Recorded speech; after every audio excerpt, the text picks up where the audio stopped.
Hello, dragon fruit ni Tisay. Payat. Hindi ko nalilinisan yung look, guys, oh. Daming damo. Magtatabas tayo ng damo. O, diba? Sa aking kalupaan, ang aking dragon fruit.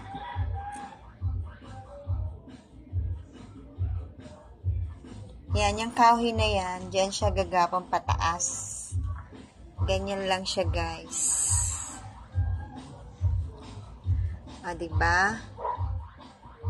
Niisip ko nga anong pwedeng pampataba dyan eh.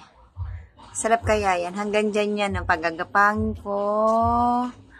Hanggang doon. Mataas pa sa akin.